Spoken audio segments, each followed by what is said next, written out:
So a question I get all the time is, how can I sleep better?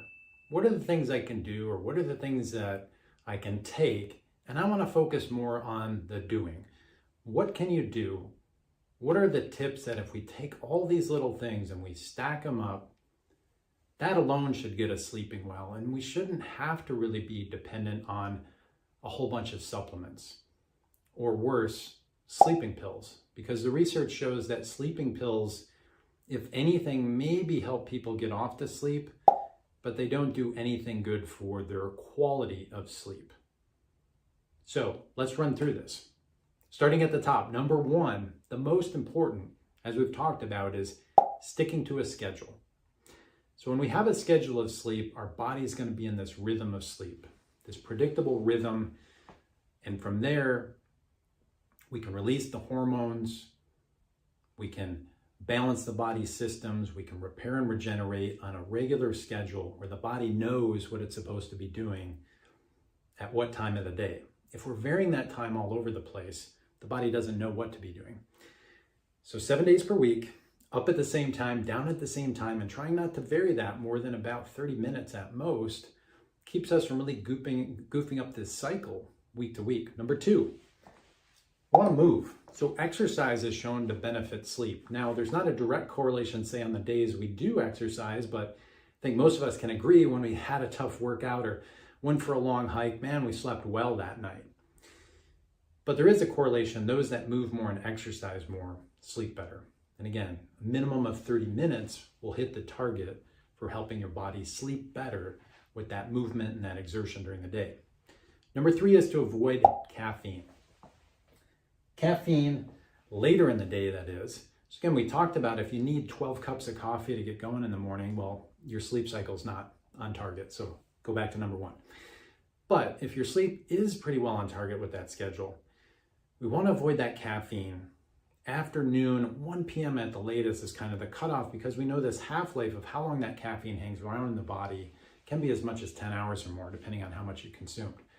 And that's going to affect your sleep, as you learn, because it's gonna block this chemical called adenosine, which is the sleep pressure molecule. So we don't want to have that caffeine hanging around, because that's really going to goof us up later in the day. So curb that caffeine take, 1 p.m. at the latest.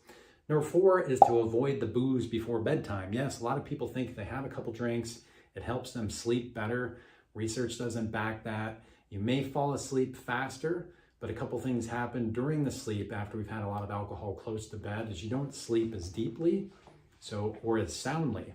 And a lot of people, it can turn them into a mouth breather actually at night. So they have an obstructive airway, which we know is really going to disrupt their sleep too. So ideally avoid it, if you're going to have it, at least 3 hours before bedtime. And I kind of follow the rule of not really much on school nights, okay, when I want to wake up the next morning and perform at a high level. Number five, avoid the large meals before bedtime.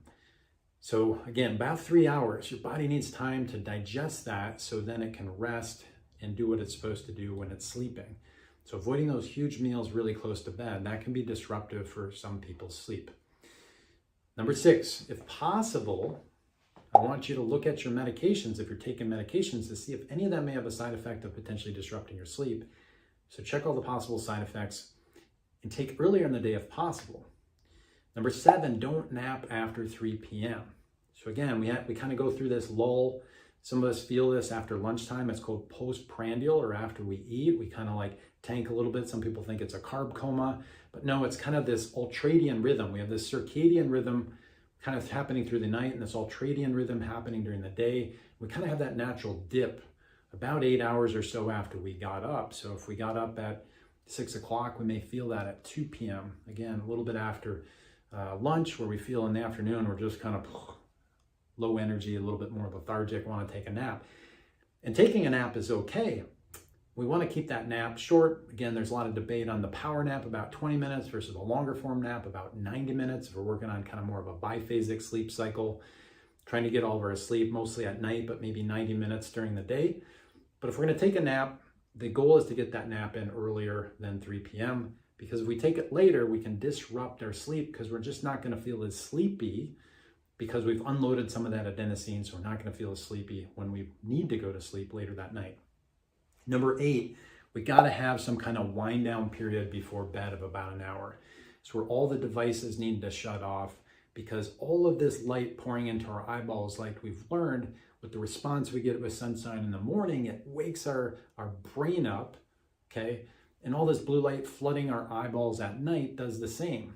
So it makes us more alert when we want to be more sedate and restful, okay? So we need to turn off all the devices minimum of an hour before bed. A couple hours would be better, but a minimum of an hour before bed. So read, listen to some music, take a bath or shower is the next thing on the list. So a hot shower or a bath can help relax the body. And when you come out of that hot shower or bath, it cools your body temperature, which is another key factor in a sleeping well, is dropping the body temperature. Dropping the environmental temperature will sleep better. So create a cave is the next point, dovetailing on that comment. It should be dark, it should be cold in your sleeping cave, okay?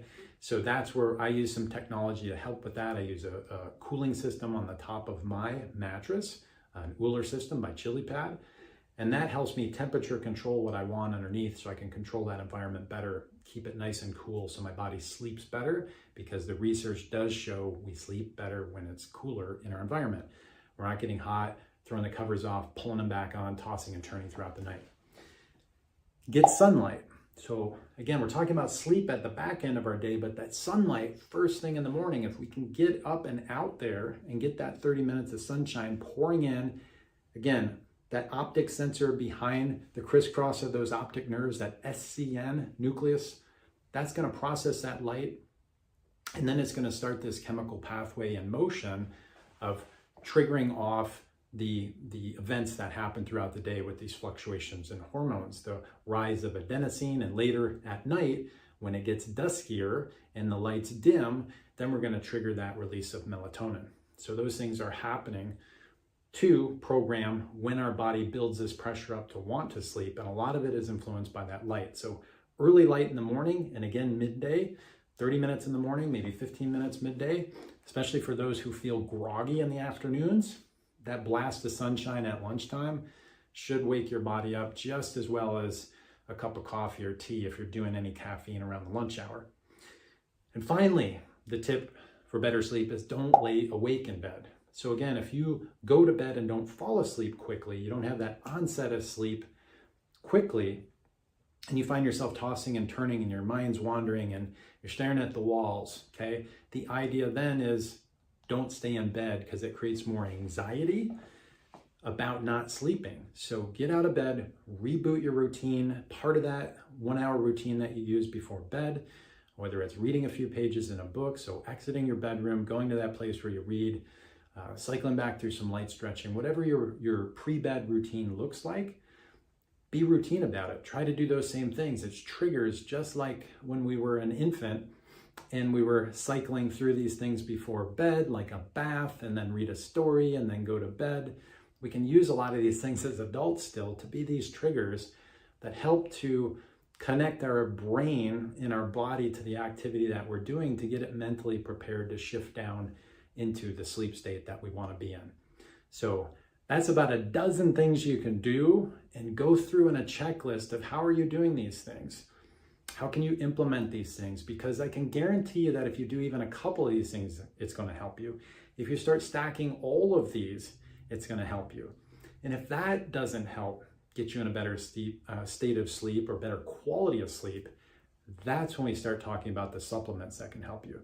Things that nutritionally can change the brain chemistry a little bit for us, help us sleep better, help us sleep deeper, so that we can be our best when we're up and at 'em the next day.